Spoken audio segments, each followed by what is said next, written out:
Let me remind you to start off that the second midterm is Monday. As usual, bring a pencil. You can use a pen, but that's the only thing you need. It's 30 multiple choice questions, same as usual, and I encourage you to take the old exams as preparation. And I'll add to that the notion that don't just take them and walk away knowing what your score is. Look at the answers you got wrong or that you guessed at, and basically use it to guide your prep so that you know why did you get that one wrong? Something that assuming the question was written properly, is something that you don't quite understand. All right, any questions about the exam? My message system isn't working today. Something broke it, so I have to fix it. So you can't text, you can't send me web messages. Sorry about that. All right, before I get going on balls in air, couple things that have come, well, at least one in particular that I should talk more about because I use it cavalierly, and that's the idea of atmospheric pressure. So what is atmospheric pressure and why does it matter? And how does it affect all the stories that I'm telling you? Again, atmospheric pressure is here because of gravity and the Earth's atmosphere. The Earth's atmosphere has weight, and so it's pressing down here. So the only thing pushing up on the air overhead is the air down here. I mean, until you get to the layer that's on the floor. So the air here has to do the job of holding all that air up.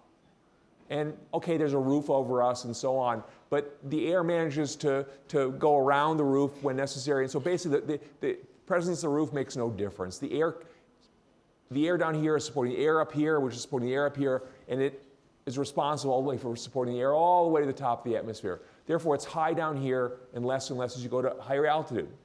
So far, so good? The presence of this just ambient pressure, just that it's all around here, affects life in various ways. I call it casually atmospheric pressure. The details, of course, are that the atmospheric pressure down here is a little higher than the atmospheric pressure up here. And sometimes that matters. That does matter in the case of like a balloon. When you've got a balloon here displacing the air, the fact that the air pressure down here is a little higher than the air pressure up here is ultimately responsible for the buoyant force that pushes up on the balloon. But many times it's just not very important, the details of the tiny difference in air pressure between a couple feet up and down. Where does atmospheric pressure show up just sort of obviously? Every time you drink through a straw, you're counting on atmospheric pressure to do the lifting of the liquid up to your mouth. It's not you up there that's getting the water to rise by some attractive force. It's that you have managed to remove the air pressure above a column of water that has atmospheric pressure acting at the bottom. So the atmospheric pressure is pushing up on this column. Nothing much is pushing down. The column has a net force on it other than gravity. Of course, it has weight, so there's an issue. And is the column too heavy for this pressure difference to lift? Well, as long as the column isn't very long, no. Atmospheric pressure is capable of lifting a column of water actually about 30 some odd feet high, but not higher than that. So there is a limit to how high you can send water up a straw. And that limit's determined by atmospheric pressure. And where that shows up, I mentioned before, that shows up is if you're trying to draw water out of the water table. So you have a well at your house. If you try to get the water to come up, you can get it to come up a couple feet, or 10 feet, or 20 feet, with a pump that simply sucks at the top of a pipe. But if you've got a deeper well than that, if the water's down there 100 feet and you want to get the water up there, you can't simply suck it up with a suction pump. Atmospheric pressure is not strong enough to push up. So you have to go down there and push up with a pump that's down there. All right? Other cases where you know of atmospheric pressure. If you take a flexible container, just a soda bottle, and you suck out all the air, or as much air as you can, the bottle will crush. Again, it's not you crushing, you're not pushing it on the sides, it's atmospheric pressure pushing it on the sides. in the context of water delivery and nozzles and so on. The water inside the water pipes of your house isn't aware of atmospheric pressure. It's in an enclosed environment that's rigid. So it doesn't, atmospheric pressure is unnoticeable to this. It's got a pressure that was determined by the water company. But as it goes out of a nozzle and out into the open air, suddenly it becomes aware of atmospheric pressure. Its pressure drops in going through a nozzle, so it's necking down, the nozzle necks down, the water has to speed up to go through that, and it emerges into atmospheric pressure. And the pressure difference between what the pressure was inside the pipe and what it is out in the open air is that's a release of energy, and the energy shows up as kinetic energy in the fast-moving water. If you could make the pressure drop lower than atmospheric pressure, there'd be more energy coming out of pressure potential energy becoming kinetic energy, and the water would go faster. And how would you do that? Well, if you've got a nozzle that sprays into air, the water comes out at 100 miles an hour, let's say. If you could spray it into vacuum, for some reason, it would come out at 110 miles an hour, so it would go faster. There's more energy to be converted. And there are cases in plumbing and in air ducts and stuff where the pressure temporarily goes below atmospheric pressure, and it's okay, it happens. All right? Atmospheric pressure is very important in the flow of air around a ball, which is why revisit atmospheric pressure? Because we're talking about how air goes around balls and how balls move through air. So pretty much, a vast majority of the sports involve balls or ball-like objects that move around, and air is a critical part of most of those games. Okay? So I'll move on to the balls again. Anything about air pressure worth talking about? All right. So when air goes around a ball, and I'll put this image back up on the screen because it's useful to talk about. There it is. Okay. So this is a picture of a baseball.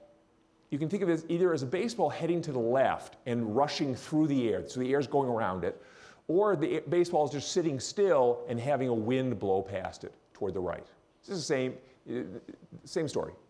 So here we have these arrows are showing you which way the air is going. It's going toward the right. And when it first encounters the front surface of the ball, it has to spread out so as not to go through the ball. So I can do it with hand waving with the ball. I can use rely on my picture here. So it's spreading out. For that to happen, something's got to push the air away from the front surface of the ball. And the only thing around to push is pressures. And in particular, a pressure difference. There has to be a pressure difference between the pressure at the surface of the ball and the pressure far from the surface of the ball. Well, far from the surface of the ball, the pressure is atmospheric pressure. This usual stuff we're sitting in the middle of. The pressure at the front surface of the ball has to be higher than that in order to push the air away. And it is. So there's high pressure at the surface of the ball. It's out in the middle of open area, and you might think, well, that's a problem. Doesn't air always accelerate from high pressure to low pressure? And the answer is yes, it does. I mean, apart from the pressure gradients that come up because of gravity. But setting gravity aside, the air will accelerate toward lower pressure, and that's what you want. You want this stream of air to bend away from the surface of the ball, and so it's being pushed away by the high pressure at the surface. You all okay with the high pressure at the surface? Well, the air then continues around the sides of the ball, and as it goes around the sides of the ball, it's wrapping, it's bending again, and this time it's bending toward the ball. And so it's going from heading up to heading horizontally to heading down. That's a bend toward the ball, and for that to happen, there's got to be a pressure imbalance again. Something's pushing the air toward the ball this time. Again, the pressure far from the ball is atmospheric. So in order for atmospheric pressure to succeed in pushing the air toward the ball, the pressure at the ball must be low, below atmospheric pressure. It is. It's a partial vacuum on the sides of the ball. So on the top, on the bottom, on the front, it's a flat drawing, but as the air is rushing past the ball, there is low pressure all the way around the surface in the back. And it's really there. We talked last time about how would you ever notice it or measure it. Well, if you put something small there, a bug sitting on that surface would discover the pressure suddenly drop. Bugs' ears would pop, okay? So that's the flow. Now, the last piece of the flow, turns out it won't apply to ordinary balls, but let's do it anyway. And that is when the air flows around the back of the ball. So this flow here that you see here on the right, as it's preparing to leave the ball, well, it's converging together. The top portion's heading down, the bottom portion's heading up. They'll crash into each other at some point unless they bend again. You have to bend one more time. They bend out away from the ball to leave. And for that to happen, we got another one of these pressure imbalances. The pressure has to be high at the surface of the ball for that bend to occur. So in this situation, the pressure at the back of the ball is above atmospheric again. All right? Well, that situation is an interesting one. The story is entirely laminar flow. Remember, no turbulent flow, laminar flow. Turbulent flow is flow caused by inertia, where a fluid tears into shreds and becomes tumbly, messy stuff like white water. So the flow of water in a quiet stream is laminar flow. It's smooth, nice. If you put drops of ink in the stream, the drops of ink move along essentially together. They stay ordered together. They go the whole way within spitting distance of each other. And if you know where one of the drops is, you can predict where the other drops are. That's laminar flow. If the stream is going faster and or goes past rocks and obstacles, it can get shredded. Inertia shreds it. Remember, viscosity keeps it orderly. Inertia fights viscosity and tears it apart, so you get white water. So once you get white water, you can't predict where your drops of ink are going to be. They're just all lost and swirled around. So the point of this is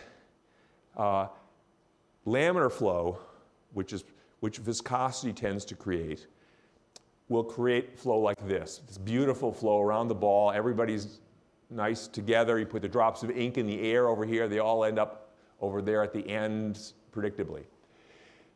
This situation doesn't happen with real sports balls. Why? Because air has such pitiful viscosity, so little that it can't keep the flow orderly in all but very special cases. And so in going around a real ball, the air gets shredded, and the shredding occurs about a little after the midpoint.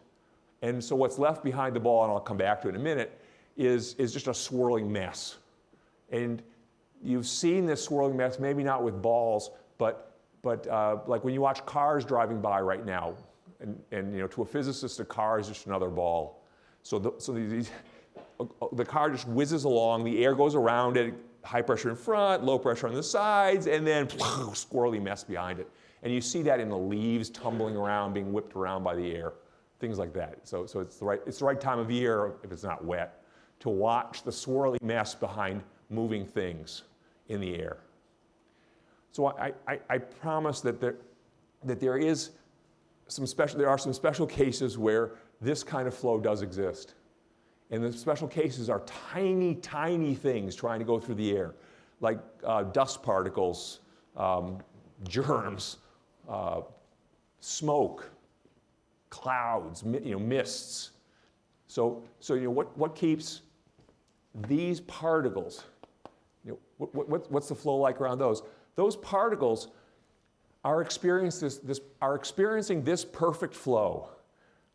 It hits them, goes around them, comes out the back, and that flow by itself has a mysterious component to it. That is, the pressures. If you look at how the air's pressure distribution if you look at the pressure distribution around the ball, it's very symmetric. There's high pressure in front, which would tend to blow the ball this way, or push the ball this way. There's high pressure behind that tends to push the ball the other way. They cancel. And there's low pressure on the top and low pressure on the bottom. They cancel too. So in laminar flow around a ball, the pressures all cancel. And there's no push on the ball at all. No net force due to pressure. So is there any force due to the air, I mean, other than the buoyant force, which we talked about? The buoyant force is there, but balls are so much heavier than balloons, down they go anyway. Is there any force on the ball at all? And the answer is yes. It's due to viscosity. The fact that layers of air trying to slide across each other they push on each other. And the layer of air right at the surface of the ball actually isn't moving. So there's a hypothetical almost layer of air on the ball that's dead stopped, and the other layers around it rub. And so this ball, this tiny ball, so now I'm thinking like a dust particle, it's experiencing a downwind force. So the wind is heading to the right, so the force on the ball, dust particle, is to the right, and it's caused by viscosity. Now, forces that are downwind, that are in the direction of fluids flowing, you've encountered them your whole life, and you think of them as resistance, air resistance, wind resistance, water resistance. This dust particle, as the wind is going by it, is being blown downwind. All the forces that are downwind, you okay with the idea of downwind or downriver, down in the direction the fluid's going by you? They're known as drag forces, just to give them a name. That's the official name for them. They're called drag forces because you can think of it as the object dragging the fluid with it. The fluid is being pulled with it, and the fluid in turn pushes the object backwards, tries to drag the object with the fluid. Is that okay? So drag forces are a whole category of aerodynamic or hydrodynamic forces, the forces associated with fluid flow. There's another class, and the other class is called lift forces. So just to spell these out a little before I go any further. So if I'm taking the ball to your left, the air is rushing around it, to the extent that it's pushed exactly downwind, opposite its own motion through the air, that's a drag force. What are lift forces? Lift forces are any forces that act not downwind, but rather at right angles to the wind. So up, toward you, down, away from you, those are all lift forces, and they're all possible. An airplane, not surprisingly, is held aloft, held up in the air by lift forces. And that's an upward lift force, which sounds exactly like what it should be. On the other hand, a race car with a spoiler in the back, which is plane has a wing, which develops upward lift forces. That's its job. The spoiler on a car, we've all seen these, whether they're decorative or whether they're for real. They are inverted wings, in effect. They're developing downward lift force. They're shoving the wheels and the car into the ground. And there are reasons for that. Okay? So the point is that lift forces aren't necessarily up, even though the name sort of suggests that. Okay, so very slow-moving, tiny particles experience this perfect flow. It's a pure drag, and it's due to viscosity. So it's called viscous drag, and that's where I'm going with that. So dust particles experience viscous drag, and all the little stuff, the smokes and stuff like that. And the result of that is that even those particles, even though those particles are typically something heavy, or dense, I should say, dense, like chalk, I'm doing chalk, or burn stop ash or rock or water, even though a big chunk of water falls, right? It ignores the air and splashes on the ground. But these guys don't go down very fast. And the reason why is because when they're truly motionless, in motionless air, all they experience is weight. And the buoyant force. The buoyant force is trivial for something as dense as water or rock or chalk. But as they begin to fall, which they do, they try to fall, they start moving through the air, and the air starts flowing past them, and they start experiencing upward viscous drag. And as they go a little bit faster, and we're not talking very fast, we're talking tiny speed. That viscous force becomes so strong that it supports their weight, and they don't go any faster. They hit terminal velocity. Remember way back when I brought it up as a preview. the idea of terminal velocity, that falling objects go faster and faster if we set air aside or if air doesn't cause much trouble. But this is a case where air is very important. And so when dust particles try to fall, they encounter this uprushing air, and it goes around them and rubs on them and fights their descent. And so they come down really slowly. And so you've watched this, again, your whole life. The mist coming out of a teapot, a tea kettle, or the dust when you brush the dust free off a surface. You watch that stuff, and it's just barely descending. And if there's an upward flow of air, the dust might not go down at all. It might go up with the airstream. All right, so you okay with dust and it's experiencing viscous drag? Or any questions about viscous drag? All right. Alas, the story of viscous drag doesn't apply much to baseballs or soccer balls or volleyballs. Why? Because the flow of the air around the ball gets shredded to pieces at the back of the ball. And I'll give you an idea of why the shredding occurs. The air going around the back of the ball, in fact, let me flip back just for a moment to the earlier drawing.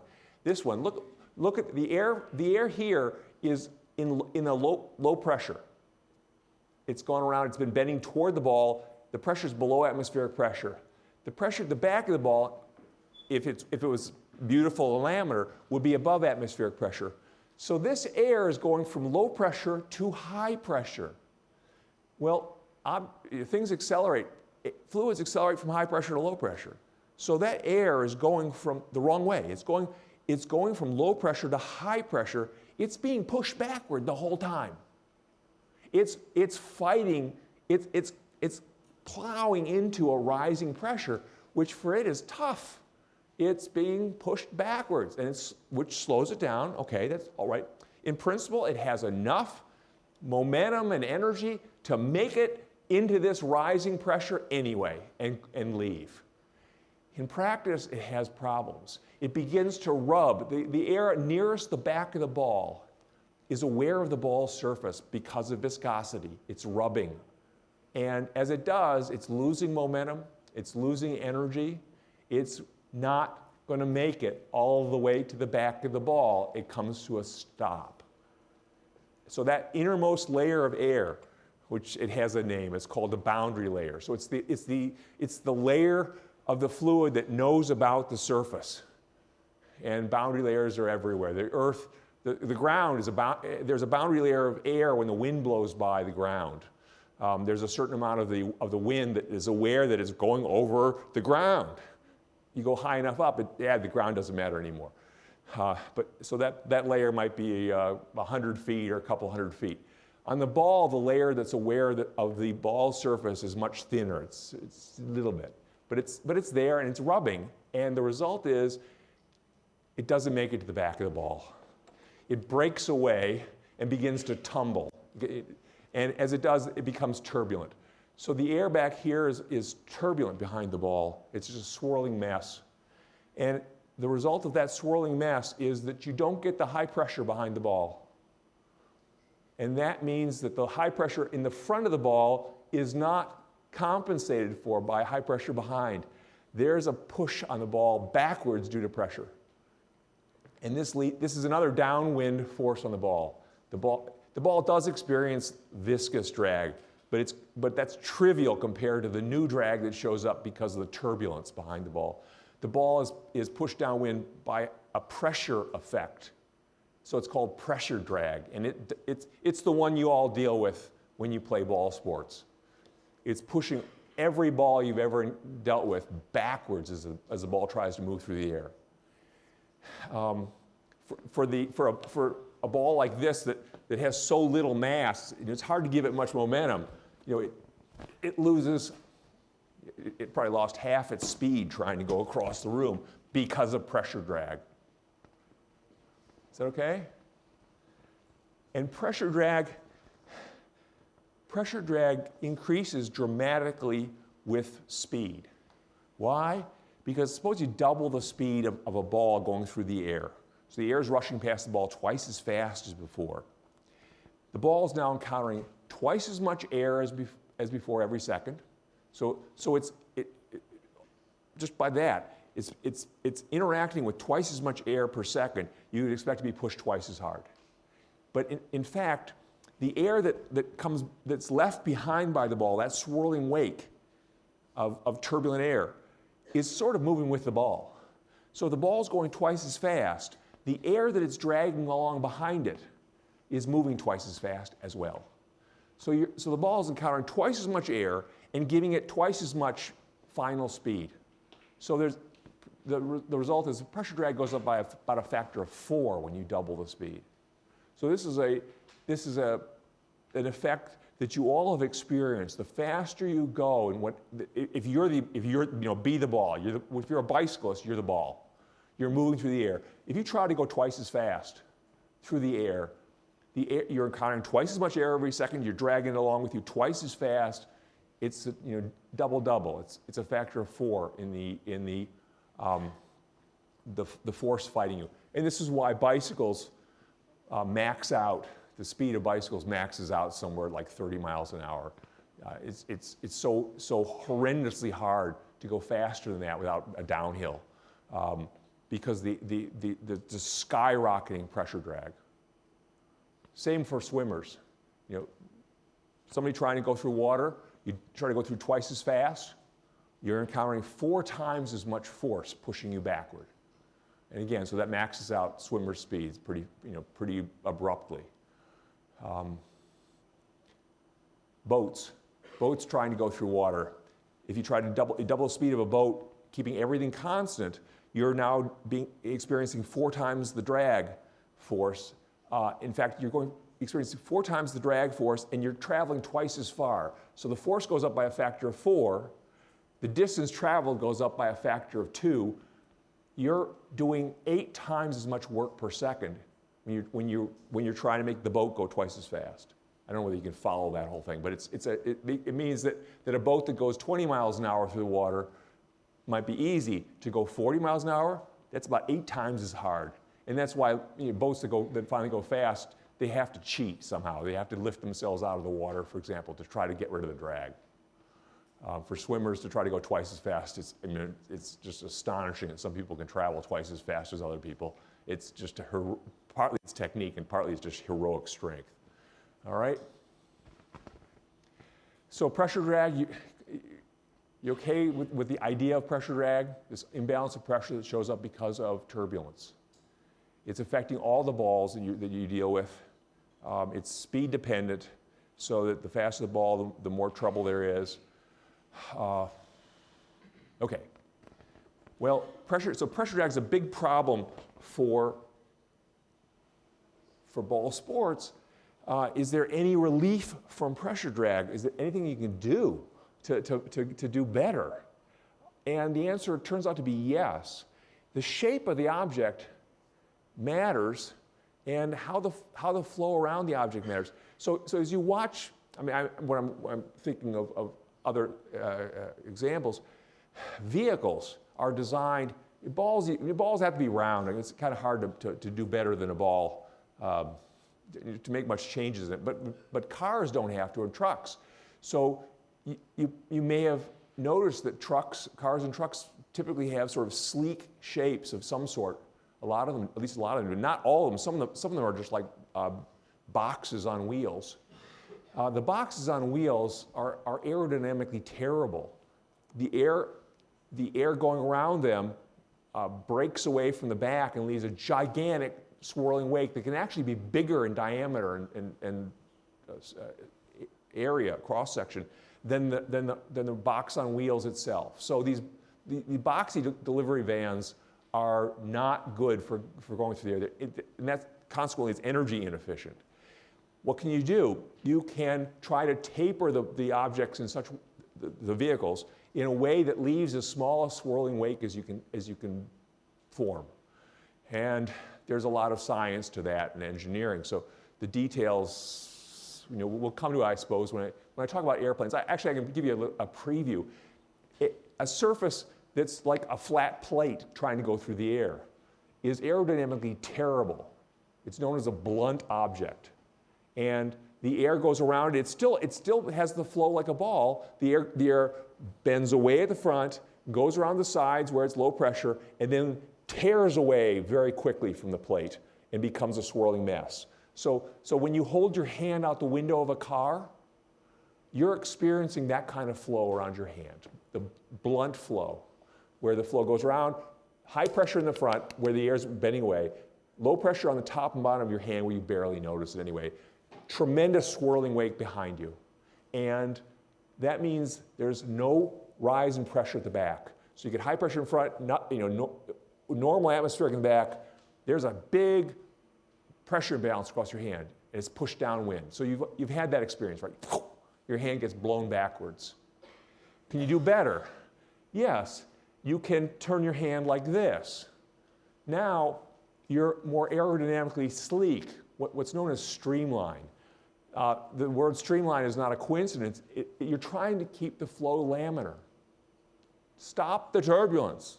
And streamlined objects are designed so that they cut through the air nicely. The air spreads around them, and it continues to flow smoothly as far as it can.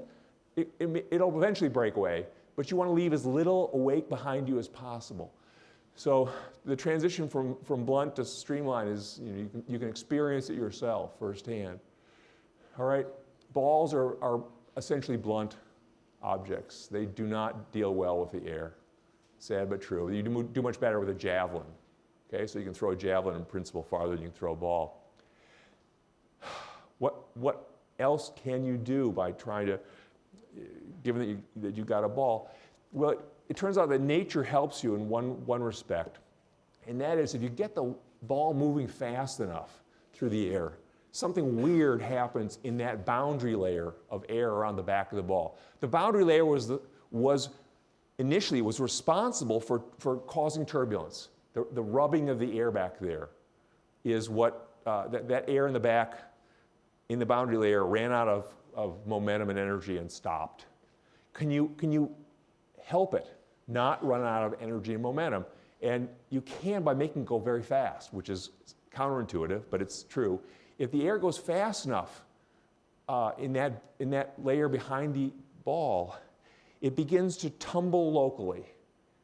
The boundary layer itself begins to tumble, and you get sort of a tag team effect where different portions of that layer are brought temporarily in close to the ball, and they do their duty, fighting the balls, rubbing against the ball, and then they're swapped out for new air. So that tag team effect allows the air, that boundary layer, to make it farther toward the back of the ball. And the result is a smaller turbulent wake. It leaves behind a smaller swirling mess, and the drag goes down. And this has an effect, a real effect in sports. I don't know of all the sports, but baseball is the one that I'm most familiar with. When a baseball is traveling more than about 100 miles an hour, the airflow around the back, that boundary layer begins to tumble and causes this tag team effect to kick in.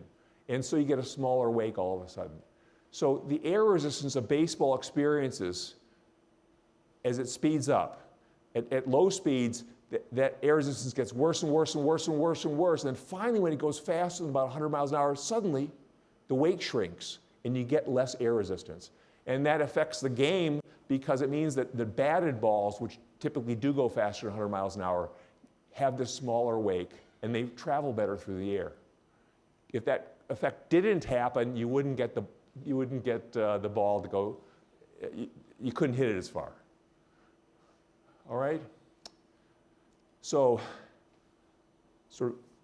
that's most of the story of viscous drag, which doesn't apply to balls because it's there, but it's trivial. Pressure drag and the wakes. And to add other things that they're used to as tools for living stories. That turbulent wake behind the ball or any other moving object is pretty much moving with the object. And if you go into that wake and are moving with the object, you feel very little air resistance. Where I'm going with this is the idea of drafting which is part of some sports. Some sports it's legal, some sports it's illegal. So let me just give you an example so it's more concrete. Suppose go to a bicycle. I told you already that a bicyclist is dealing with this terrible pressure drag all the time. So let's work on a level ground so that we don't have to worry about hills and stuff. So you're bicycling along at, say, 20 miles an hour in a race, which is pretty fast, and you're fighting a pretty serious wind. A lot of pressure drag. So the air is hitting you. It's high pressure in front, low pressure on your shoulders and sides, and then a swirling mess behind you. And you're fighting that, and you get tired. What do? Let somebody go in front of you. When they go in front of you, they're fighting that, and they're leaving a swirling mess behind them. And you want to ride in their swirling mess because it's moving with them. And suddenly you're now in a wind it's got some swirl to it, but a wind that's basically moving with them. And you lose all that air, the wind resistance. Okay? So this is certainly in the big races where you're allowed to draft. This is a huge factor in the sport. People go in lines. What is it? Pelotons and stuff. People line up. They're riding each other's turbulent wakes to cut their air resistance, to reduce pressure drag. Okay? There's a now ancient movie called Breaking Away. It has a bicyclist riding behind a truck in the swirling wake of the truck, and the truck gets up to like 60 miles an hour. The driver's helping the kid along, and the kid's going 60 miles an hour on a bicycle, which is really hard to do. You could not do that by yourself without help. Okay? Someday I'll cut that piece out and play it.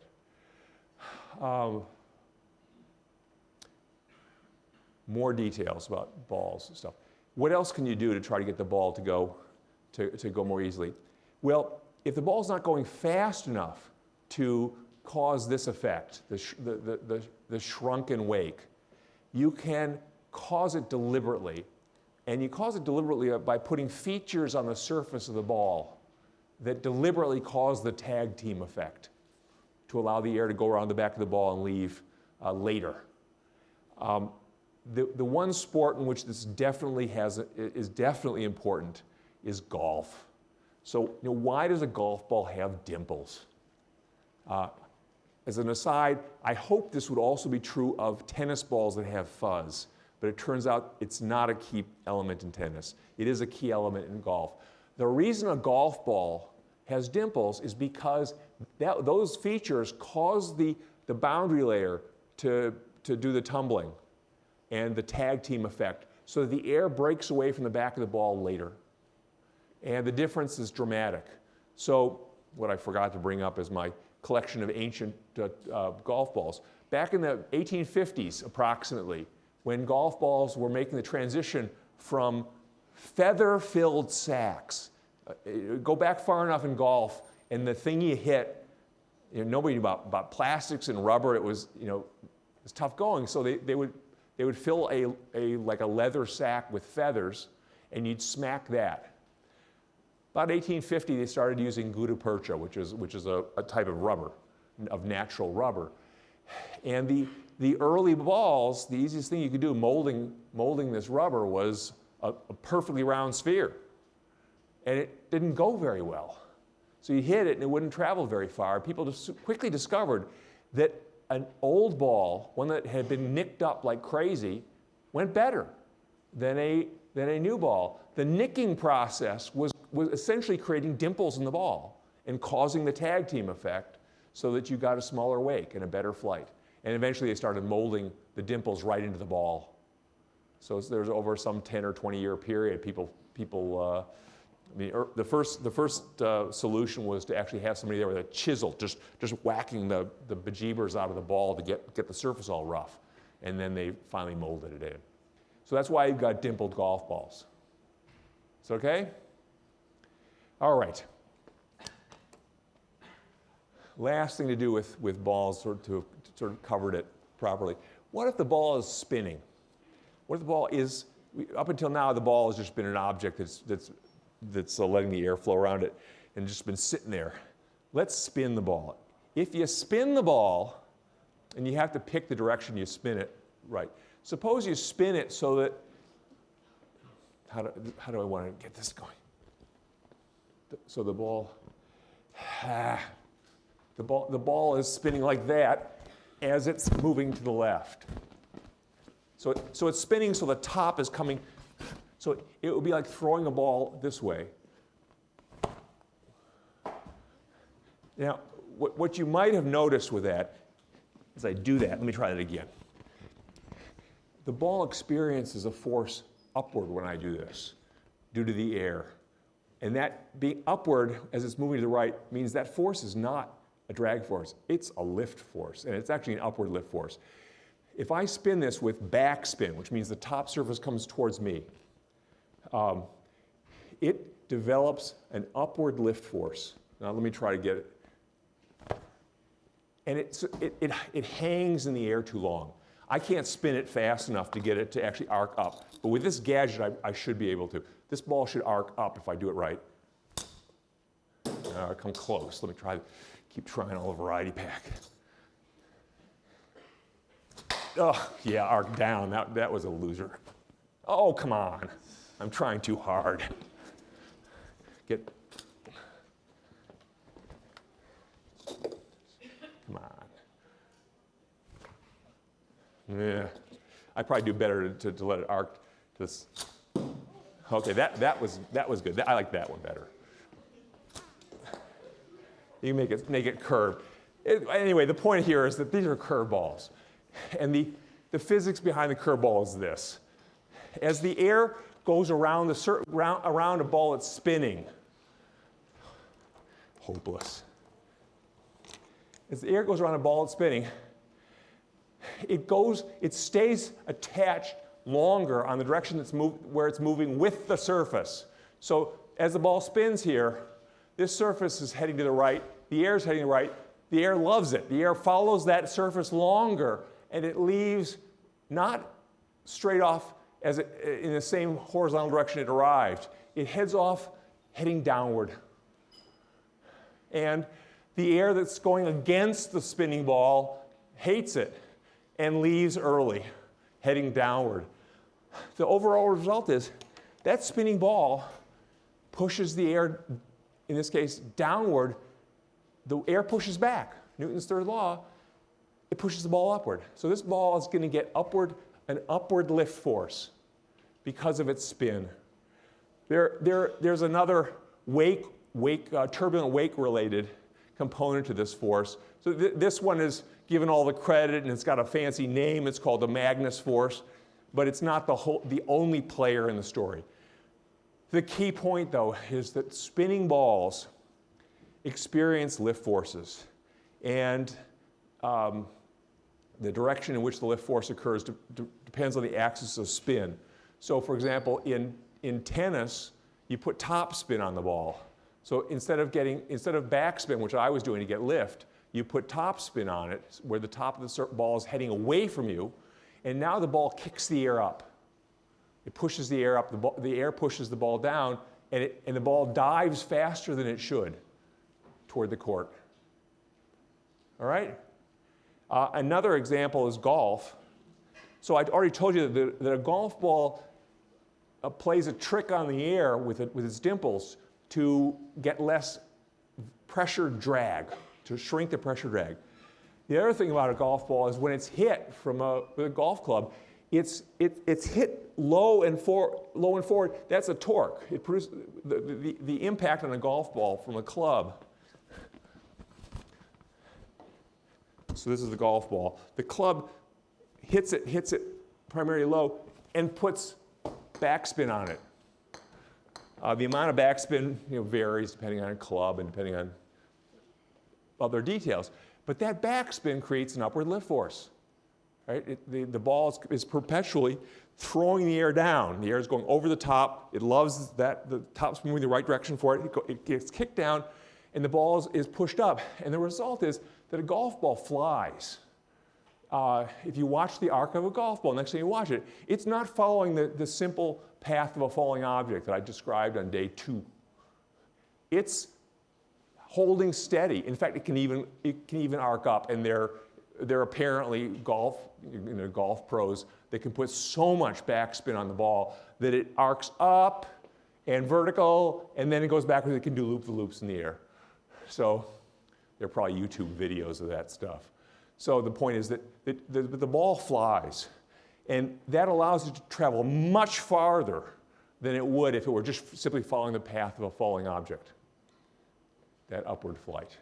I mean, that's the good news. The bad news is if you have it spinning anywhere off horizontal. So if it's not rotating, yeah, I can play with my odds.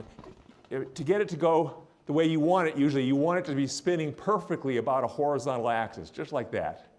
If you mess up and you have it spinning about an axis like this, the lift force is that way. It travels off in some cockeyed angles, hooks and slices, all the things that you typically don't want. So with great power is great responsibility or something. All right? So those are curveballs. I guess I should say, last thing to talk about, baseball,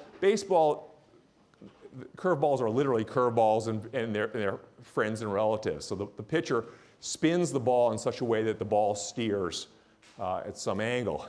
The other possibility in throwing a ball and trying to get lift forces is to let the lift forces show up naturally because of imperfections on the ball's surface. And baseball naturally has imperfections. It's got the stitching. At the very least, if it's been damaged, it's got yet other things to interfere with the air. And those things that interfere with the air can act like dimples, and they can locally change the flow of air on the back of the ball, and therefore locally change part of the turbulent wake. And if they change only part of the turbulent wake, not all of it, not uniformly, the ball can end up with some net force to the side, or in some cockeyed direction, because of the weirdly shaped wake behind it. And the result is the ball can dither around. So knuckleballs and their illegal cousins, spitballs, are intended to present, they don't spin the ball. They let the funny features of the ball mess around with the wake behind the ball. And the result is the ball gets a lift force toward you, and then a little later it gets lift force away from you, and then it gets a lift force up, and then it gets lift. So the ball just dithers around a little bit, enough to make it hard to hit. So that's the knuckle or spitball. In volleyball, I think it's called a floater. The same idea. You try not to spin the ball and let the features of the ball affect the wake, so the ball dithers around and is hard to hit. All right, well, that's good enough. So again, Monday for the exam.